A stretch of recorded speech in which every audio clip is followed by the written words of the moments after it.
आगे बढ़ने से पहले इस बीच एक बड़ी खबर सामने आ रही है। राजधानी रांची से शहरी निकाय चुनाव कराने को लेकर दाखिल याचिका पर झारखंड हाईकोर्ट में सुनवाई हुई है। प्रार्थी रोशनी हलकों की याचिका पर हाईकोर्ट में सुनवाई हुई है। सुनवाई के दौरान राज्य सरकार की ओर से दी गई जानकारी ट्रिपल टेस्ट कराकर चुनाव कराने की जानकारी दी गई है। इस मामले में झारखंड हाईकोर्ट का निर्देश है, सुप्रीम कोर्ट का है निर्देश, बगैर ट्रिपल टेस्ट के ही चुनाव कराया जाए। ट्रिपल टेस्ट की आड़ में निकाय चुनाव नहीं रोका जा सकता। सुप्रीम कोर्ट के आदेश के बाद भी निकाय चुनाव नहीं हुआ और नहीं कराना कोर्ट की अब मानना होगी। झारखंड हाईकोर्ट की ओर से ये बयान सामने आए हैं। राज्य निर्वाचन आयोग के अधिवक्ता ने कोर्ट की जानकारी दी है। केंद्रीय चुनाव आयोग ने अब तक नया वोटर लिस्ट उपलब्ध नहीं कराया है।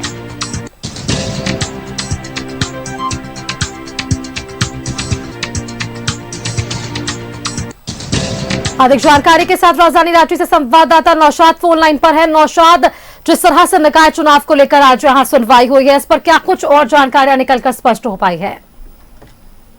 देखिए सुष्मिता, जो बार बार लेट हो रहा है निकाय चुनाव को लेकर जी, उसमें याचिका दायर की गई है हाईकोर्ट में। उसी पर सुनवाई हुई। आनंद सेन जो जस्टिस की अदालत सुनवाई हुई, उसमें लेट हो रहा जो उसमें ट्रिपल टेस्ट को दलील दी जा रही है राज्य सरकार की ओर से, उस पर हाईकोर्ट ने सख्ती जाहिर की। उन्होंने कहा कि बिना ट्रिपल टेस्ट के भी चुनाव हो सकते हैं। ऐसे में 16 आगामी जो गुरुवार है 16 जनवरी को, उसमें सशरीर मुख्य सचिव को उपस्थित होने का भी निर्देश दिया गया और सारा डेटा लेके देने के साथ उन्हें उपस्थित होने के लिए कहा गया है। इस पूरे मामले में जो प्रार्थी है उनकी ओर से जो दायर की गई थी याचिका, उस पर सुनवाई हुई है।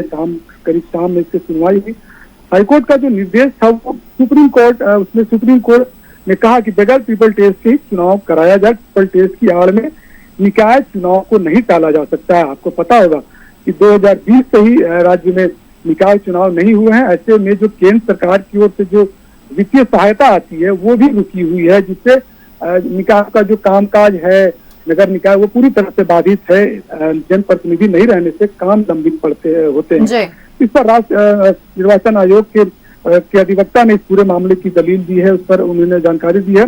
और केंद्रीय चुनाव आयोग ने अभी तक नाम वोटर लिस्ट उपलब्ध नहीं कराया, उस पर भी डिटेल वगैरह मांगा है। तो कुल मिला के यही कहा जाए कि उम्मीद जताई जा रही है कि कोर्ट ने जिस तरह से आज गंभीरता दिखाई है सुष्मिता, जल्द ही निकाय चुनाव की जो है तारीख। बिल्कुल नौशाद, उम्मीद यही होनी चाहिए। बहुत बहुत धन्यवाद नौशाद, आपका हमारे साथ जुड़ने के लिए और तमाम जानकारियों के लिए।